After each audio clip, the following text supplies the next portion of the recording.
Welcome to global energy light solution.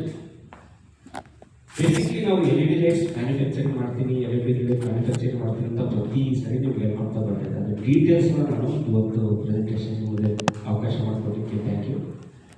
ನಮ್ಮ company 2014 ಶುರುವಾಯಿತು, ಬೆಂಗಳೂರಲ್ಲಿ ಶುರುವಾಯಿತು.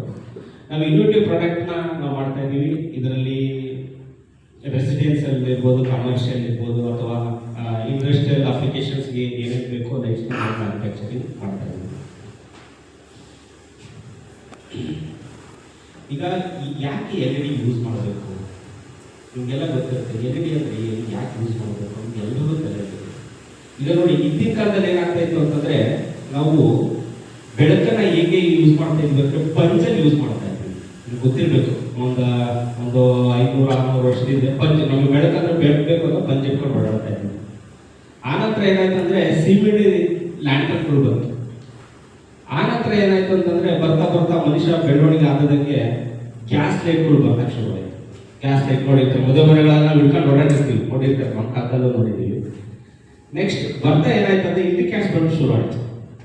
10 ರೂಪಾಯಿ ಬಂತು, 10 ರೂಪಾಯಿ 12 ರೂಪಾಯಿ. ಆನಂತರ ಆಯಿತು CFL ಶುರುವಾಯಿತು. ಈಗ ಅಟ್ ಪ್ರೆಸೆಂಟ್ LED ರನ್ ಆಗ್ತಾ ಇದೆ. ನಾವು ಯಾಕೆ LED ಯೂಸ್ ಮಾಡಬೇಕು ಅಂತಂದರೆ, ನೋಡಿ, ಇಂಟಿಗ್ರೇಟೆಡ್ ಬಂತು ಯೂಸ್ ಮಾಡಿದ್ರೆ ನಿಮಗೆ 60 ವ್ಯಾಟ್ ಯೂಸ್ ಮಾಡಿದ್ರೆ, ಓಕೆನಾ, CFL ಬಂತು ನಿಮಗೆ 15 ವ್ಯಾಟ್ ಯೂಸ್ ಮಾಡಬೇಕಾಗುತ್ತೆ. ಅದೇ ನಿಮಗೆ ಒಬ್ಬ LED ಬಲ್ಬ್ ಆದರೆ 5 ವ್ಯಾಟ್. ಇದರಲ್ಲಿ ಎನರ್ಜಿ ಕನ್ಸಂಪ್ಷನ್ ಆಗುತ್ತೆ, ತುಂಬ ಕರೆಂಟ್ ಸೇವ್ ಆಗುತ್ತೆ. ಅದಕ್ಕೋಸ್ಕರ ನಾವು LED ಯೂಸ್ ಮಾಡಲೇಬೇಕು.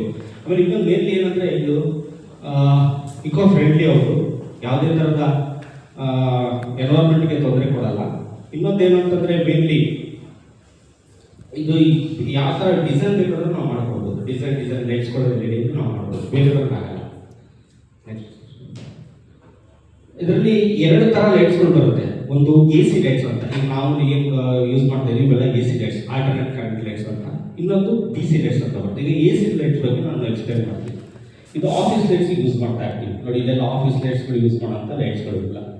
ನೆಕ್ಸ್ಟು ಈಗ ಇದು ಲೀನಿಯರ್ ಲೈಟ್ಸ್ ಅಂತ, ಡೆಕೋರೇಟಿವ್ ಲೀನಿಯರ್ ಲೈಟ್ಸ್ಗಳು ಅಂತ, ಇದನ್ನು ನಾವು ಮಾಡ್ಕೊಳ್ತಾ ಇದ್ದೀವಿ. ನೆಕ್ಸ್ಟ್ ಇದು ಹೋಟೆಲ್ಗಳಿಗೆ ಹಾಕ್ತಾ ಇರ್ತದೆ ಡಿಸೈನ್ ಲೈಟ್ಸ್ಗಳು LED. ಇದರಲ್ಲಿ ನೀವು ಕೇಳ್ಬೋದು, ಇದರಲ್ಲಿ ಏನು ಸರ್ ಕಸ್ಟಮೈಸ್ ಇರುತ್ತೆ ಅಂತ. ಈಗ ಉದಾಹರಣೆ ಕೋರ್ಮಂಗಲದಲ್ಲಿ ಒಂದು ಚಾಲೆಂಜ್ ಇತ್ತು, 5 ಸ್ಟಾರ್ ಹೋಟ್ಲದು. ಆ ಹೋಟ್ಲಲ್ಲಿ ಏನಾಗಿತ್ತು ಅಂತಂದರೆ, ಎಲ್ಲ ಲೈಟಿಂಗ್ ತುಂಬ ಚೆನ್ನಾಗಿದೆ. 5 ಸ್ಟಾರ್ ಹೋಟ್ಲು ತುಂಬ ಚೆನ್ನಾಗಿದೆ. ಈಗ ಕರೆಂಟ್ ಅಷ್ಟು ಏನಾಗ್ತಾ ಇತ್ತು ಅಂತಂದರೆ, ಲೈಟ್ ಟೋಟಲಿ ಹೋಟ್ಲು ಕತ್ಲಾಗ್ತಾ ಇತ್ತು. ಯಾಕೆಂದರೆ ಬಂದು DJ ಆನ್ ಮಾಡೋದ್ರಿಗೆ 5 ಮಿನಿಟ್ಸ್ ಒಳಗಡೆ ಫುಲ್ ಕತ್ಲಾಗುತ್ತೆ. ಅವ್ರನ್ನ ಚಾಲೆಂಜ್ ಕೊಟ್ಟು, ಸರ್ ನನಗೆ ಇಮಿಡಿಯೇಟ್ಲಿ ಲೈಟ್ ಆನ್ ಆಗಬೇಕು ಕೊಡಿ ಏನಾದ್ರು ಅಂತ. ನಾನೇನು ಮಾಡಿದೆ, ಈ ಡೌನ್ ಲೈಟ್ಸ್ ಇದೆಯಲ್ಲ ಮೇಲ್ಗಡೆ ಹಾಕಿದಾರಲ್ಲ, ಈ ಡೌನ್ ಲೈಟ್ರಿಗೆ ಬ್ಯಾಟ್ರಿ ಬ್ಯಾಕಪ್ ಕೊಟ್ಟೆ. ಲೈಟ್ ಹೋದ ತಕ್ಷಣ 2-3 ಸೆಕೆಂಡ್ಸಲ್ಲಿ ನಮ್ಮ ಲೈಟ್ ಆನ್ ಆಗ್ಬಿಡುತ್ತೆ. ಎಲ್ಲ ರೂಮ್ಗಳಲ್ಲೂ ಹಾಕಿದ್ದೀವಿ ಅಟ್ ಪ್ರೆಸೆಂಟ್. ಈ ಥರ ಕಸ್ಟಮೈಸ್ ಪ್ರಾಡಕ್ಟ್ಸ್ ಇತ್ತು. ಈ ಲೀನಿಯರ್ ಲೈಟ್ಸ್ ಏನಂತ, ಯಾರಾದರೂ ಇಲ್ಲ ಅಂತಂದರೆ ಡಿಮ್ಮಿಂಗ್ ಆಗುತ್ತೆ. ಈಗ ನಾವು ಯಾರಿಲ್ಲ ಅಂತಂದರೆ ಡಿಮ್ಮಿಂಗ್ ಆಗುತ್ತೆ, ಯಾರಾದರೂ ಬಂದರೆ ಇದಾಗುತ್ತೆ. ಸೆನ್ಸರ್ ಲೈಟ್ಸ್ ಥರ ನಾವು ಪ್ರೋಗ್ರಾಮ್ ಮಾಡ್ಕೊಂಡಿದ್ದೀವಿ. ನೆಕ್ಸ್ಟ್, ಆಮೇಲೆ ಇದು ಡೈರೆಕ್ಷನ್ LED ಸೈನೇಜ್ ಬೋರ್ಡ್ಸ್ ನಿಮ್ಗೆ ಗೊತ್ತಿರುತ್ತೆ. ಈಗ ಬಾತ್ರೂಮ್ಗಳಲ್ಲಿರ್ಬೋದು, ಸಾಫ್ಟ್ವೇರ್ ಕಂಪ್ನಿಗಳಿರ್ಬೋದು, ಈ ಥರ ಸೈನೇಜ್ ನಿಮ್ಗೆ ಏನೇನು ಹೆಸರು ಬೇಕು ಅದ್ರ ಬೇಕಾದ್ರೆ ನಾವು ಮಾಡ್ಕೊಡ್ಬೋದು. ಈ ಥರ ಲೈಟ್ಸ್ ನಾವು ಮಾಡ್ತಾ ಇದ್ದೀವಿ. ಇದು ಗಾರ್ಡನ್ ಬೋಲೈಡ್ ಲೈಟ್ಸ್. ಇದು ನಮಗೆ ಜೀವನದಲ್ಲಿ ಫಸ್ಟ್ ಆರ್ಡರ್, 8 ಲಕ್ಷದ ಆರ್ಡರ್ 2014ರಲ್ಲಿ. ಅದೇನಂದ್ರೆ ಬಜಾಜ್ ಕಾಂಪಿಟೇಷನ್, ದಾವಣಗೆರೆಯಿಂದ ಇಲ್ಲಿಗೆ ಬಂದಿದ್ರು. ಅದೇನು ಆನ್ಲೈನಲ್ಲಿ ಸಿಗ್ತಾ ಅನ್ಸುತ್ತೆ ನಂಬರು. ದಾವಣಗೆರೆ ಬಾತಿ ಅಂತ ಒಂದು ಊರಿದೆ. ಆ ಊರಲ್ಲಿ ಒಂದು ಸುಮಾರು 15 ಎಕರೆ ಜಮೀನದು ಲೇಔಟ್ ಮಾಡಿದ್ರು.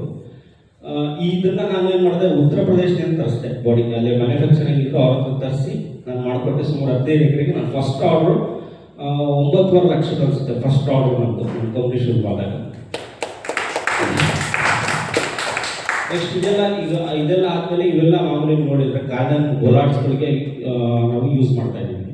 ನೆಕ್ಸ್ಟ್, ಇದು ಸ್ಟ್ರೀಟ್ ಲೈಟ್ಸ್ ನಿಮಗೆ ಗೊತ್ತಿದೆ, ಆಲ್ಮೋಸ್ಟ್ ಎಲ್ರಿಗೂ ಗೊತ್ತಿದೆ. ಸ್ಟ್ರೀಟ್ ಲೈಟ್ಸು ಹೇಗೆ ಯೂಸ್ ಮಾಡ್ತೀವಿ ಅದ್ರ ಬಗ್ಗೆ ಎಲ್ಲರಿಗೂ ಗೊತ್ತಿದೆ. ಇದರಲ್ಲಿ ಏನಂದರೆ ನಮ್ಮ ಪ್ರಾಡಕ್ಟಲ್ಲಿ ಏನಂತಂದರೆ, ನಿಮಗೆ ಸೆನ್ಸರ್ ಬೇಕಂದ್ರೆ ಸೆನ್ಸರ್ ಮಾಡಿಕೊಡ್ತೀವಿ, ಓಕೆನಾ. ಅಥವಾ ನಿಮಗೆ ಟೈಮಿಂಗ್ಸ್ ಇಷ್ಟು ಗಂಟೆಗೆ ಆನ್ ಆಗಬೇಕು, ಇಷ್ಟು ಗಂಟೆಗೆ ಆಫ್ ಹಾಕೊಂಡ್ರೆ ಅದನ್ನು ಮಾಡ್ಕೊಡ್ತೀವಿ.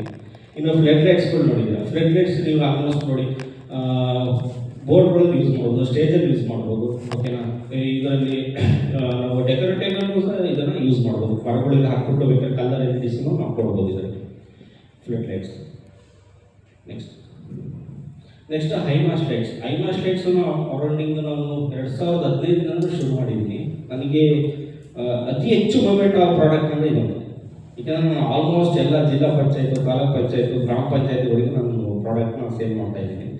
ಇದು ಆ್ಯಕ್ಚುಲಿ ಈ ಫೋಟೋ ಏನು ಹಾಕಿದ್ರೆ ಸಂದೀಪ್ ಫಸ್ಟ್ ಭೇಟಿಯಾಗಿದ್ದು ಇದೇ ಫೋಟೋ. ಇದು ಮಾಗಡಿ ರೋಡಲ್ಲಿ ಅಂಜನಾ ನಗರ ಅಂತ ಇದೆ, ಅಲ್ಲಿ ಮಾರಮ್ಮ ಟೆಂಪಲ್ ಹತ್ರ ಹಾಕಿರೋ ಲೈಟ್ಸ್. ಇದು ಹುಡುಗಿ ಕಬ್ಬಳಮ್ಮ ಟೆಂಪಲ್. ಈ ಲೈಟ್ಸ್ ಅನ್ನು ನಾವು ಫಸ್ಟ್ ನಮಗೆ ಭೇಟಿಯಾಗಿದ್ದು ಇದರಿಂದ ಐಮಾಸ್ ಲೈಟ್ ಇದ್ದಾನೆ.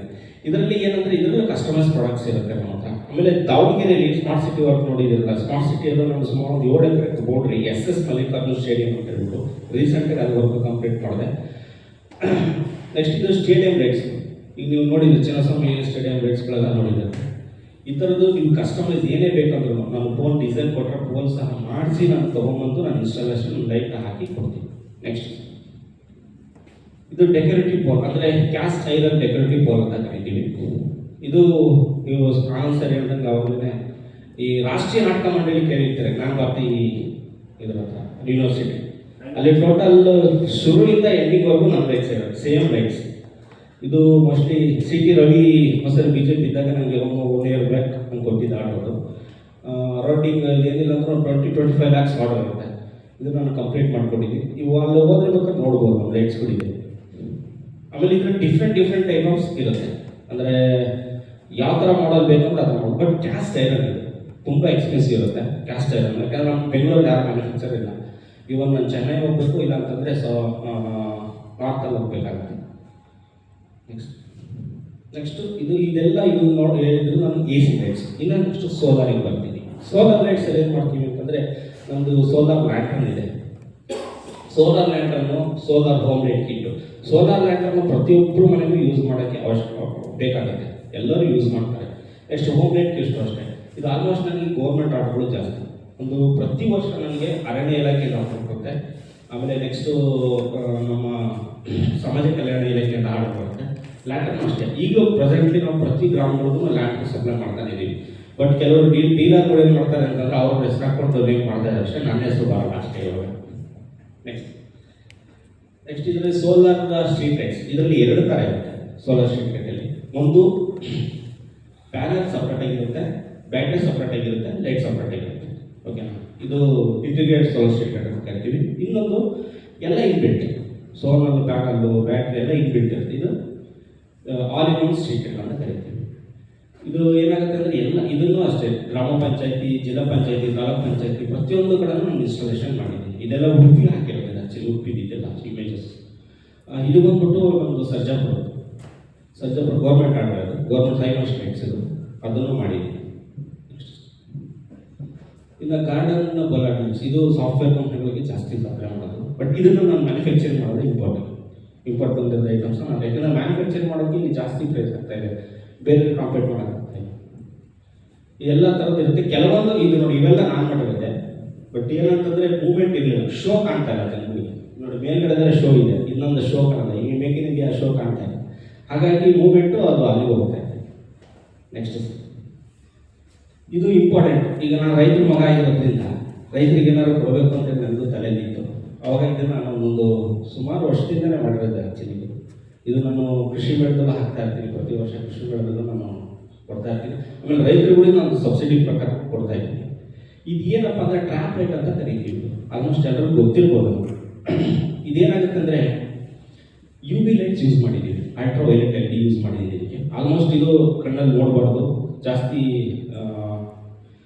ಕೈ ಮೇಲೆ ಅದನ್ನು ಬೀಳಿಸ್ಕೋಬಾರ್ದು, ಅವಾಯ್ಡ್ ಮಾಡಬೇಕು ಈ ಲೈಟ್ಸು. ಇದೇನಂತಂದರೆ ಈಗ ಪ್ರತಿಯೊಂದು ಅಂದರೆ ತರಕಾರಿ ಇರ್ಬೋದು, ಭತ್ತ ಇರ್ಬೋದು, ಆಮೇಲೆ ಎಲ್ಲ ಸೊಪ್ಪು ತರಕಾರಿಗಳು ಎಲ್ಲ ಯಾರು ರೈತರು ಬೆಳೀತಾ ಇರ್ತಾರೆ, ಔಷಧಿ ತುಂಬ ಹೊಡಿತಾ ಇರ್ತಾರೆ. ಇದರಲ್ಲಿ ಏನಾಗುತ್ತೆ ಅಂದರೆ ಕೆಮಿಕಲ್ ಆ್ಯಡ್ ಆಗುತ್ತೆ. ನಾವು ಊಟ ಮಾಡಿದಾಗ ನಮಗೂ ತೊಂದರೆ ಆಗುತ್ತೆ. ಈ ಒಂದು ಕಾನ್ಸೆಪ್ಟ್ ಇಟ್ಕೊಂಡು ನಾವೇನು ಮಾಡಿದ್ವಿ, ಟ್ರ್ಯಾಪ್ ಲೈಟ್ ಅಂತ ಪ್ಲಾನ್ ಮಾಡಿದ್ವಿ. ಇದು ಸೋಲಾರಲ್ಲಿ ರನ್ ಆಗುತ್ತೆ. ಇದು ಸಂಜೆ 6 ಗಂಟೆಗೆ ರನ್ ಆಗುತ್ತೆ, 9 ಗಂಟೆಗೆ ಆಫ್ ಆಗುತ್ತೆ. ಇದ್ರದ್ದು ಏನಪ್ಪ ಸ್ಪೆಷಾಲಿಟೀಸ್ ಅಂತಂದರೆ ಇದು UV ಲೈಟ್ ಯೂಸ್ ಮಾಡಿರ್ತೀವಿ. ಆಮೇಲೆ ಕೆಳಗಡೆ ನೀರಿಗಿಲ್ಲ, ಆಯಿಲ್ ನೀರು ಅಂದರೆ ಸೋಪ್ ನೀರು, ಆಯಿಲ್ ಅಥವಾ ಸೋಪ್ ನೀರು ಯೂಸ್ ಮಾಡಿರ್ತೀವಿ. ಇದು ಏನಂದರೆ 6 ಗಂಟೆಯಲ್ಲಿ ಕೆಮಿಕೇಟ್ಗಳು ಜಾಸ್ತಿ, ಈ ಸೊಳ್ಳೆ, ನೊಣ ಈ ಥರದ್ದೆಲ್ಲ ಎಲೆ ಮೇಲೆ ಕೂತ್ಕೊಂಡು ಎಲೆಲ್ಲ ಹಾಳಾಗ್ತವೆ, ನೋಡಿರ್ತಾರೆ ನೀವು. ಇದನ್ನು ಅವಾಯ್ಡ್ ಮಾಡಲಿಕ್ಕೋಸ್ಕರ ನಾವೇನು ಮಾಡಿದ್ವಿ, ಆಯಿಲ್ ನೀರು ಹಾಕಿದ್ರೆ ಈ ಲೈಟಿನ ಆಕರ್ಷಣೆ ಕೂಡ ಬಂದು ಅಲ್ಲೇ ರಿಸಲ್ಟ್ 9 ಗಂಟೆ ಗೊತ್ತಾಗ್ಬಿಡುತ್ತೆ. ಸಾವಿರಾರು ಒಳಗಳು ಸಾಯ್ತು. ಇದು ಎಕರೆಗೆ 2 ಹಾಕಲೇಬೇಕು. 2 ಹಾಕ್ಲಿಲ್ಲ ಅಂತಂದ್ರೆ ವರ್ಕೌಟ್ ಆಗಲ್ಲ. 1 ಹಾಕಿದ್ರೆ ಆಗಲ್ಲ, 2 ಬೇಕು. ಇದನ್ನು ನಾನು ಅಗ್ರಿಕಲ್ಚರಲ್ಲಿ ಯೂಸ್ ಮಾಡ್ತಾ ಇದ್ದೆ, ಲೈಟಾಗಿ ಕೊಡ್ತಾ ಇದ್ದೆ.